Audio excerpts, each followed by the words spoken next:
Well, welcome everybody to the Discipleship Reframed podcast series. I'm with several guests tonight from Nairobi, Kenya. I'll introduce them in just a moment, but we are on session number 6 in our process of developing over these sessions a sense of a framework for discipleship, not a formula, not a one way of doing everything, but a set of convictions and a philosophy of beliefs about how it is that we can create an environment where Jesus' disciples of all ages can grow to become more like him over time. And we know that we're not fully in charge of that, but we are stewards of an environment to like anybody else would be in their family or an athletic team, etc. I have two wonderful guests with me to explore tonight the question of what roles might development stages having in identifying development stages, what role could that have in helping us build a framework? And so we're going to take a look at maybe what keeps us from doing that, as well as what it might look like to see through the lens of people actually go through identifiable stages, and how does that affect our work in discipleship.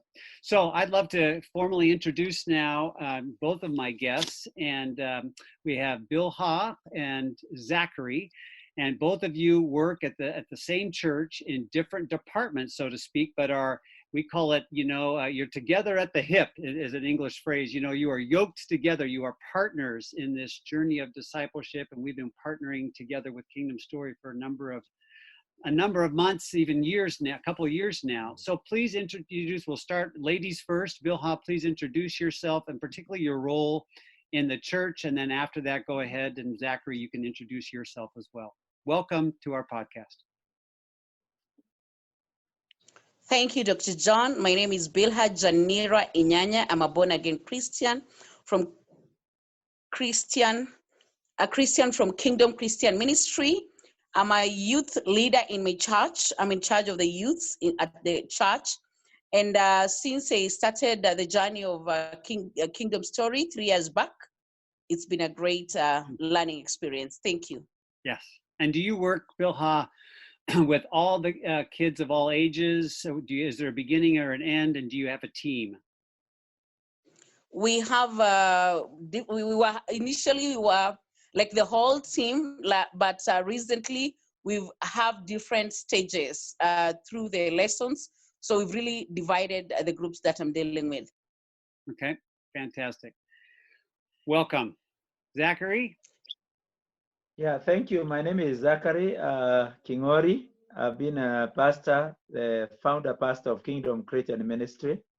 We are 9 years old now, and the Lord has helped us to raise a church, and our desire from the beginning was to raise a church that is Christ-like.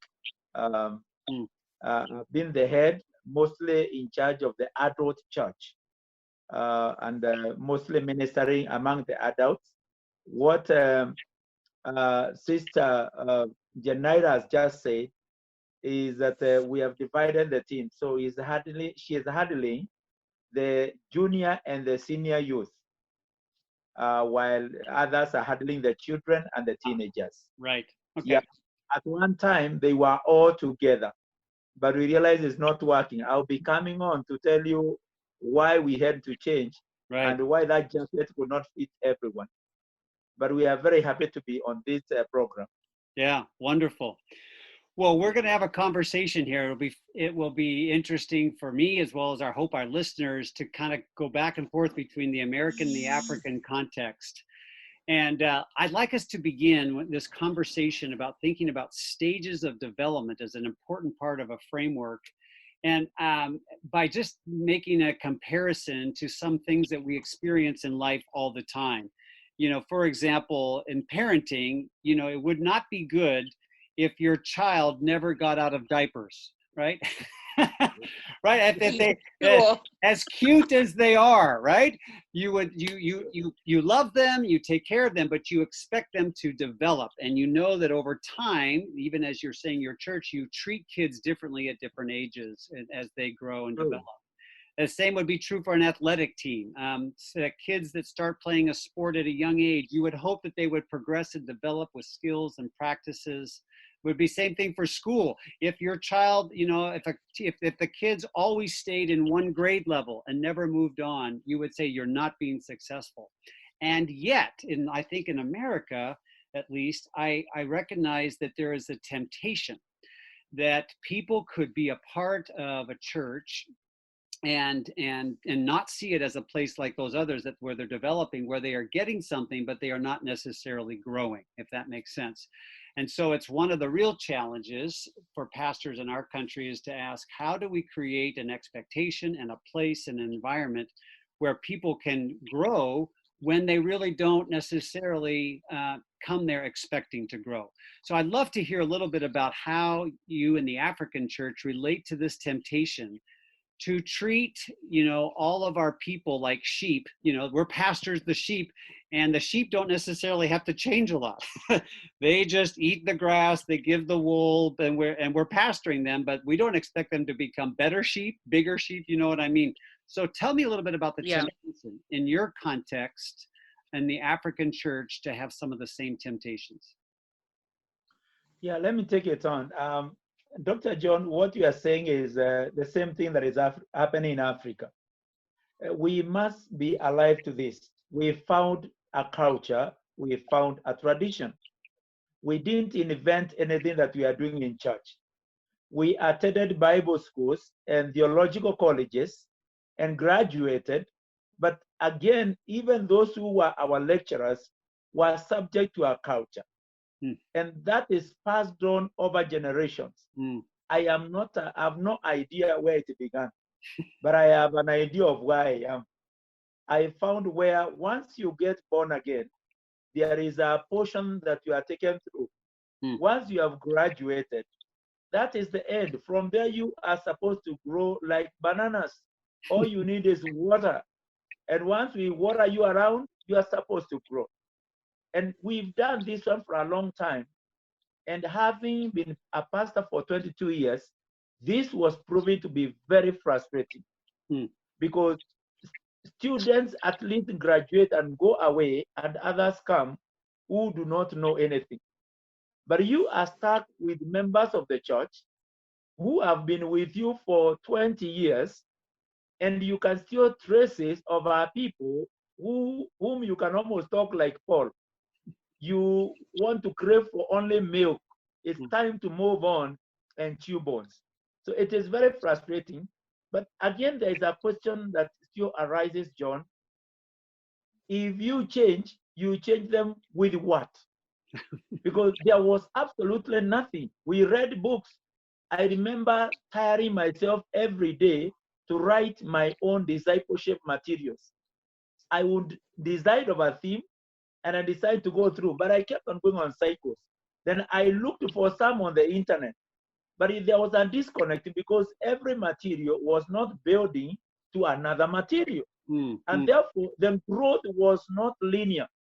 Right. This growth was going in multiple ways.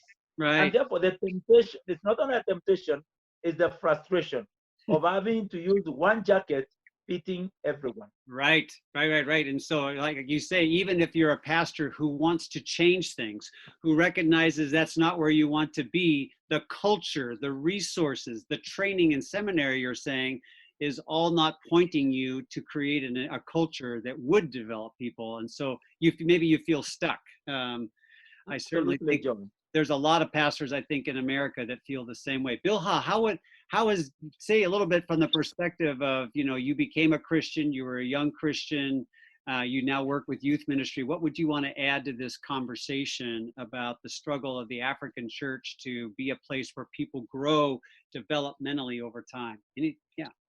Love to hear from you.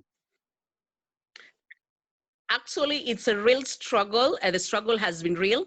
And I love the current changes that are going on. Personally, as a young adult, when you got born again, and after like 1 or 2, 3 weeks, everybody believes as a Christian, you have to find your own way. You don't know which direction to go. And you're in a mixture of grounded, born again Christians or other Christians. And so you're really like stuck. Oh my God, I don't know where to head after this. What next? So it is really like chaotic, and it's like how we got it is the culture.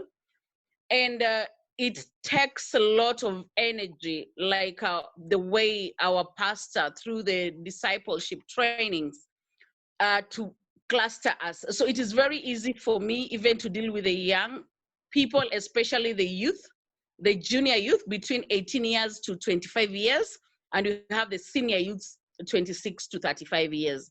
The issues we need to discuss with the youths who are between 18 to 25 years. And from a Christian point of view, the examples and stories we can easily interact and talk about. There is a level of them being free. So like, I'm sorry to say, it's like, it is a real bondage in the whole of Africa from a Christian church. And we are all put in one place, like cabbage. So you so you expect every Sunday just as someone from a pastor, then you go home.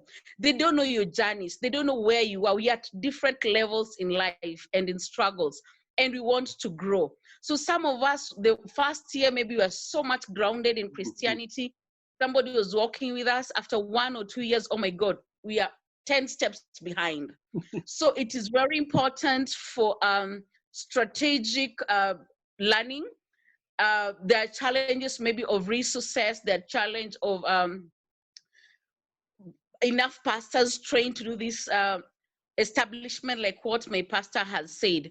So it is very critical and ideal for a young Christian, especially in Africa, to go through these stages. They will notice growth, and there are also graduation stages which you are thinking of, which these young people can go through, and really appreciate the journey so far. Well, and I think, like you say, Bilha, that when you're young and you're from a youth to a young adult, there is this feeling like so many areas of your life are growing and that being established, my vocation, if I'm getting married, my education, you come to Christ in those years and you have a natural expectancy that you should grow in your faith. But then you look around that the structure of the church doesn't match, the structure of a business or a school, and the expectation of developing. It could be discouraging. And then you begin to lower your expectations. Like, well, maybe I'm not supposed to grow in my faith. And then you, like what Zachary said, you just become part of the culture. This now becomes part of the expectation, and you leave behind that youthful high expectation. And so that's let's think a little bit then. I mean, for me, when you said, Zachary, I'm not sure where this culture comes from. I think just worth noting briefly that I think coming from the West, we have to take some responsibility in Christendom. And what I mean by that is the belief that Western culture was largely Christian. That conviction led us to a certain way of doing church that didn't require development because you were already a Christian. And so when the missionaries came to other countries and brought the faith and a high sense of evangelism, they didn't bring a church structure, right?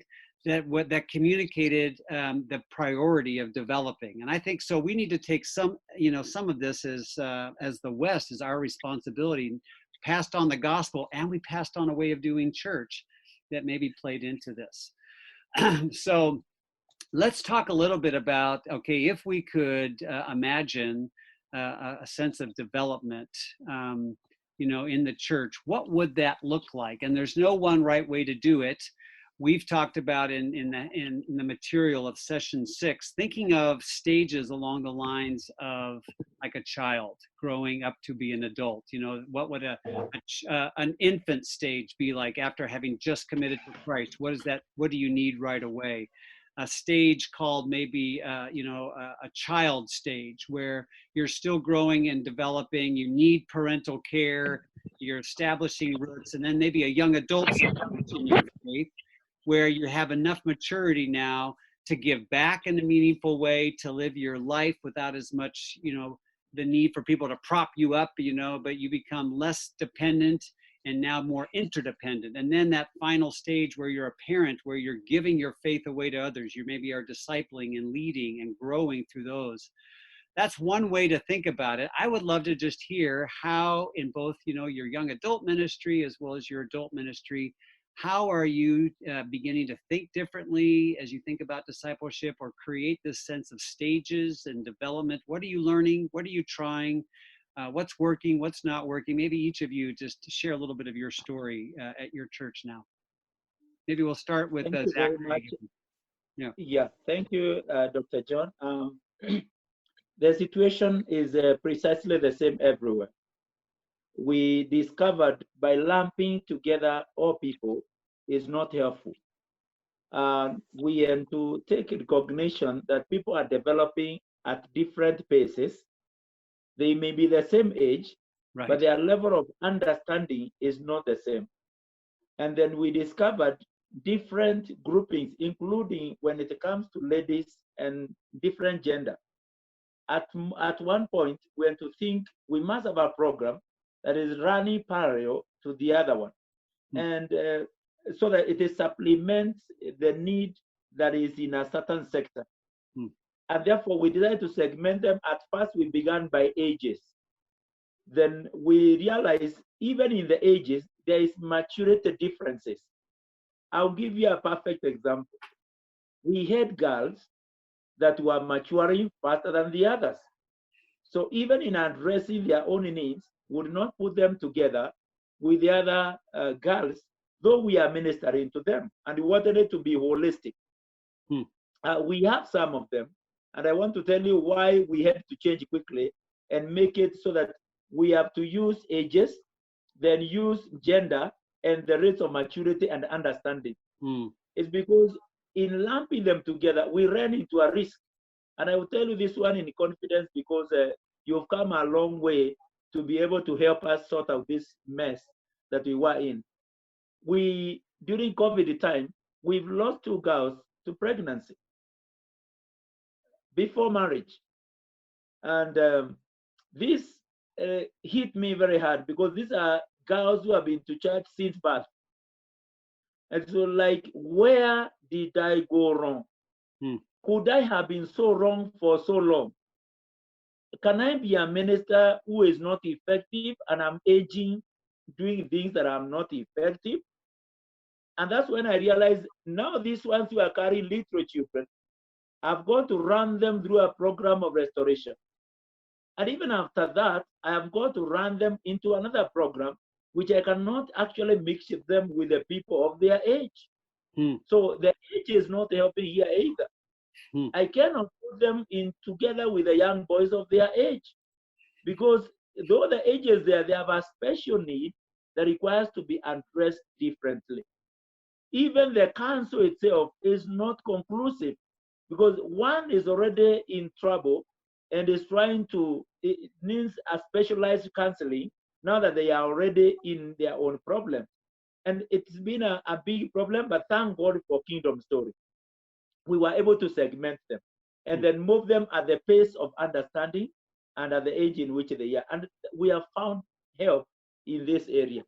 That is the youth, the adult ministry. We have people who married recently, John, talking to others who are already retired. They have been working and they have grandchildren. Their needs are absolutely different. Even their levels of maturity are a little different. Some are old, yes, but guess what? They are only old chronologically. But in terms of spiritual matters, they are babies. I'm going to overlap them to come back so I can carry them through. And bearing in mind that this was a new church from inception, we had the opportunity of receiving people who had never been to church. In other words, you've got to teach them all the way, including baptizing them, getting them all the way to learn all the little doctrines of Christianity. Basically talk about a Sunday school of old people. And that is something I was not used to. Right. Well, I think that's a really important point, is that what I'm hearing you say is that people can, in development, it's not about your age or your gender as much as it is about where you are in the process. So just because somebody, is 10 years old doesn't mean they should be in a certain grade unless they have mastered the skills of the grade before. And so it's sometimes easy just to put people into all the women. We have the women's Bible study, but that's it. It's just the gender. And then, and one of the realities here too, and it'd be interesting to have Bill Hall in here, is that you want people to be with people in a similar development stage so they can learn together. At the same time, you want the older couple who's in the parent stage, mentoring the younger. In other words, so if I'm only with people where I am, I don't know where I'm going, right? I need to be life on life with people that are ahead of me so that I know where I'm going. So maybe you could talk a little bit, Bill Ha, just about how it is that, you have or want to get people that are older connected to the people that you're working with. How does the mentoring, the modeling, how would you like that to be, or how is it going in your context of your church? Thank you, Dr. John. It's been very interesting on the developmental stages in our church. And as my pastor spoke about it, there are those, for example, the junior youths and the senior youths. In this group of the junior youth specifically, we have a little bit senior ones in the junior youth and the younger ones. Even our discussions of talks varies in that group, and it's specialized to individuals. We get time to even just diversify our discussions. And in that same group, those who are more responsive, some of them, maybe let me say 18 to 25, we assume that the 25, 24s are very focused and knowledgeable. We can get that the person who's driving this group is a 20-year-old. Right. They will really want to grow and graduate so that they can get to the senior youth group. So there is the desire, there is the expectation to create growth. So they are doing it knowing there is a roadmap to growth. And they are role models. We have mentees and mentors. I would want to go to the next stage and be like this. As a recent senior youth and a new young adult, it's also interesting because, like my role model, I see my pastors are like role model. Sure. And is teaching the young adults.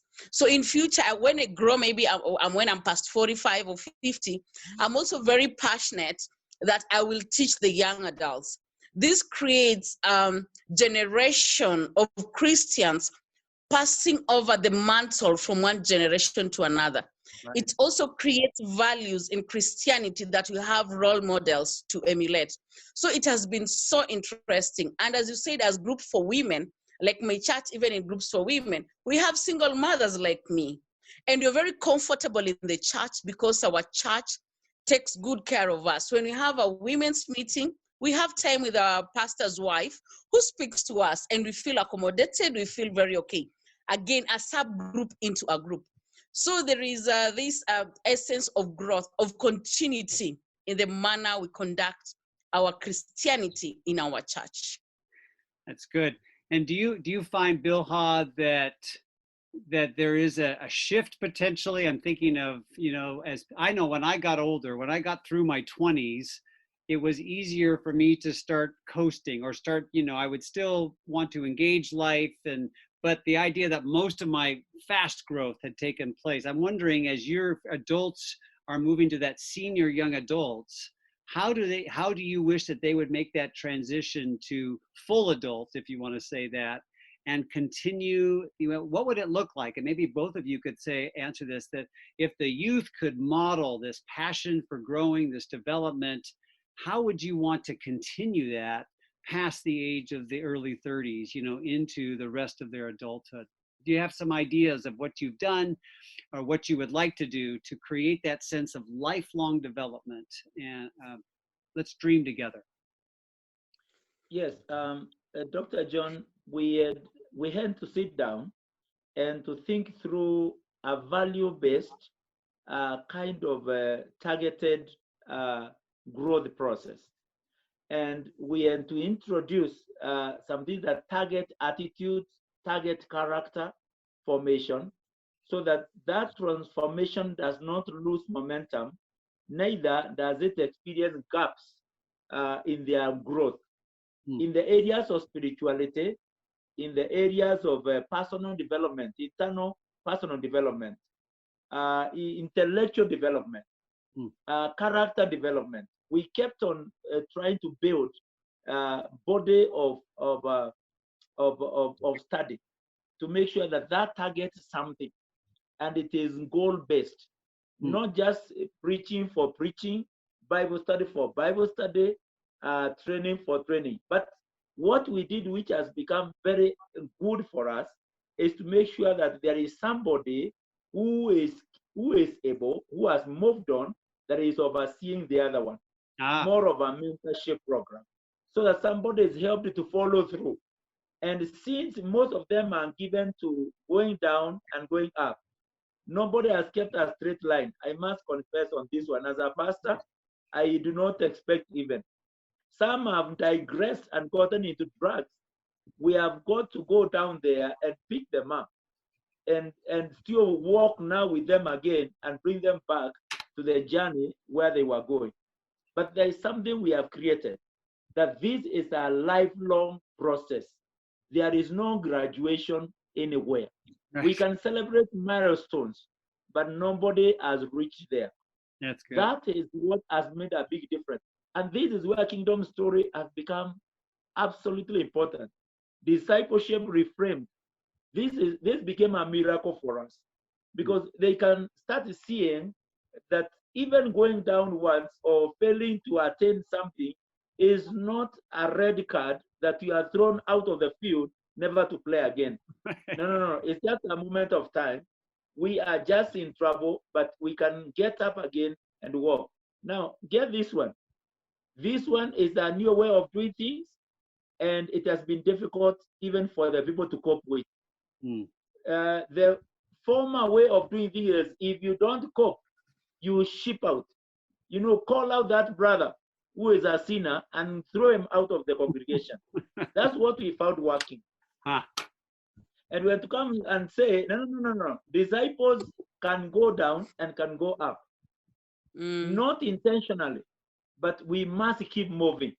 Yeah. Just because somebody has gone down is not a reason why he should be excommunicated from church.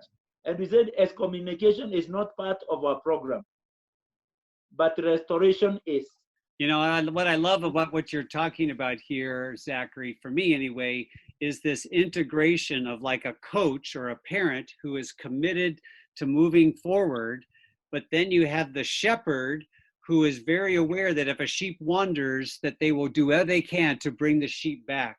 And so it's not that the pastoral role isn't needed, but when it's integrated with the development role, right? Then it becomes, yes, it's messy. Yes, it's up and down.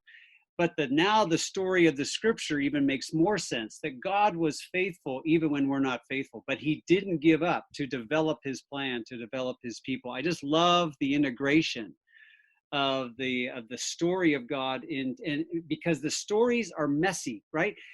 Principles, you either measure up, you don't, you're out if you don't. No. We are in a story together as a church. And it's going to be hard. It's going to be difficult, but we have a sight. I love this idea. We have a goal in mind. We're not just doing to doing.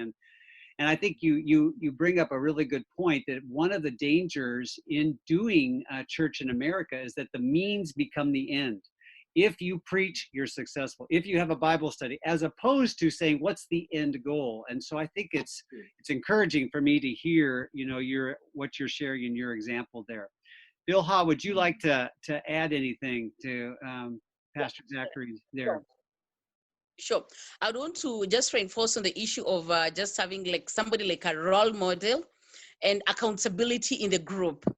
As the young adults in the same group and speaking about the love of Christ in our lives, it is very easy to have accountability partners as women in the church. They'll be able to discuss with me freely whether matters, corporate, job issues, Christian matters, whichever stage of growth.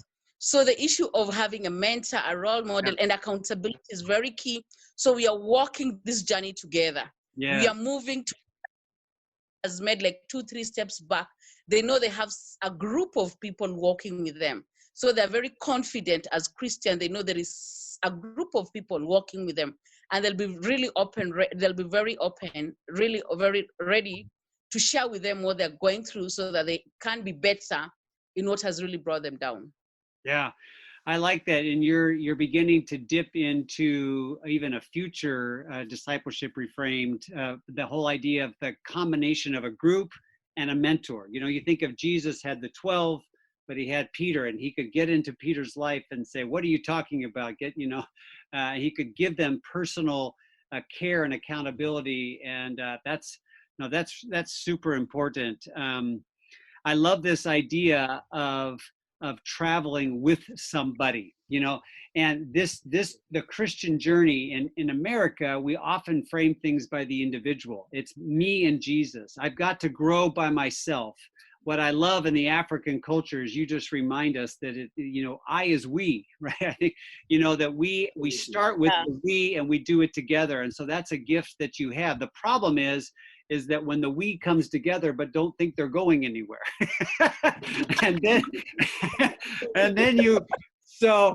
are there any final thoughts that you have as you think about maybe the larger church of Africa and, beyond your own church, and where you see the need, where you have vision for, what's coming, post-COVID, now that we've had this major eruption in the status quo? How do you see God moving in the Church of Africa along this line of, we need to develop over time. We need to move through stages, we are being called to something more. What would you say God might be saying to the church in Africa? Thank you very much, John. This is a moment of people rethinking what they have been doing. God has given us an opportunity in Africa, which was brought about by the crisis we are in. There are many people who are desperate in Africa, but COVID-19 made bad things worse. And what we are seeing, interestingly, is influx of people who are not born again to the church. It has gone full cycle. Whatever they entrusted has not worked anymore. Men and women that would never have called us for prayer, now they realize the entire family is in trouble, and the first person to reach out is not our doctor, is not the government, it is the pastors. And we are taking this one with a lot of joy. And the beauty of it is that we are seeing a Church of Africa that is now ready to disciple their own and to help them mature stage by stage, from infancy to children's stage, to young adult stage, even to parents' stage, where they can take up leadership and mentor others to be like them. We are bridging the gap and coming up with ideas that will make sure that people will not remain infants forever. Neither will some people feel we are mature enough, we need to learn nothing more. It is as dangerous as remaining an infant. And therefore, we are so grateful to God that we have an opportunity to minister to people when there is an influx of people coming into the church without evangelism. Because COVID-19 came and closed any avenue of evangelism. We cannot do any crusades. We cannot visit people door to door anymore. It's illegal. There are 2 minutes, no congregating anywhere else except church. And it has become quite difficult to get any license to be able to minister outside of a hall. And the stringent measures that were put therefore narrowed down. Then we were left with Dr. John and discipleship. And therefore discipleship became the most perfect tool, not only to use it for discipleship, but as a tool of evangelism. Now, let me tell you something we are doing. We now went into workplace ministry. We are going from bank to bank, hotel to hotel, going to places and gathering all the workers. And every morning we meet with them for 2 hours. And guess what they learn? The kingdom story, sir. And we have brought our pastor full time, Pastor Edward Jogo. I'll introduce him to you. And I'll introduce you to the group that we are meeting from various banks, from various corporate places, because that's the only way to reach them out. If I call them out for a crusade, the government will intervene. But if the managing director or the bank manager allows me, and many of them are allowed because of the desperation that has been going on. The business is at its lowest. Everybody wants prayer. And Africa, we believe in prayer, John. We don't joke with the prayer when things are bad. So we are being called, come. Now we have a tool to bring over to help them not only recover from troubles they are in, but also to lead them into our process of growth that ultimately will mature as many. If they come to church, well and fine. Even if they don't, at least somebody is growing in Christianity. And we are not doing it for a day. We are not doing it for a month. We are doing it for a year. We are engaging with them for a lifetime. This is the beauty of what is happening right now in the church in Africa. I love it. Oh, I love it. And what comes to my mind, I love your example. It's inspiring. I'm thinking about how typically, you know, like in an American male life, that when you have a child, you immediately become more responsible. Do you understand my meaning? And it's almost like you have a church and all these new babies are coming in, and everybody says, well, we got to take responsibility, right? We have to rise up because of the influx of the new people. And so that creates maybe a hunger and an awareness of the need to be responsible and to grow. Thank you, Pastor Zachary. Wonderful. Bill, I want to shift the question just a little bit with you as we close here, and maybe a final word of either inspiration or warning as you think about if you were going to give a message to young people today, young Christians today, who are really the future of the church, right? Who they are, and what would you wish that they would know or do or believe in order to step over the temptations of consumerism or Islam or whatever it is that would make them take the church and their growth less seriously? How would you want to speak a word of challenge, of inspiration, of vision to the young people to enter into this journey for a lifetime? Anything you'd want to say? I would want to tell them they should feel encouraged. There is hope in Christianity, and there is hope and a lot of ease dealing with the kingdom story. I would want to talk about the COVID-19 last year. It was very hard, not only for Africa, but the whole world. But we had some blessings, and my pastor can attest to this. The kingdom story spread wider and faster, and we really conceptualize. So to the young people out there, what my church is doing, we have divided ourselves into groups and we meet. In my work as a banker, I've gotten time to speak to my colleagues about the kingdom story. Most of them said because the churches are closed, then on Monday, I'm given like 30 minutes or 45 minutes just to talk about the kingdom story at work. So as a young person, if you believe in Christianity, there are very many avenues. Come to Kingdom Stories. It's an interesting journey. Whether you're Christian, you're Muslim, you're Buddhist, I want to give them hope and encouragement. To me, I see a lot of potential in the growth of the African church. There's a lot of, with the pandemic or not, there is hope to the young people. They have just to take the right path. They're the right church elders. We have the church leaders. We have the pastors all over. The pastors are ready to train and to take them through. And we have role models to follow. And we have a family of Christians in the Christian fraternity and in Kingdom Christian ministry. To me, I'm one of the beneficiaries, and it has really shaped and sharpened my life. Yeah.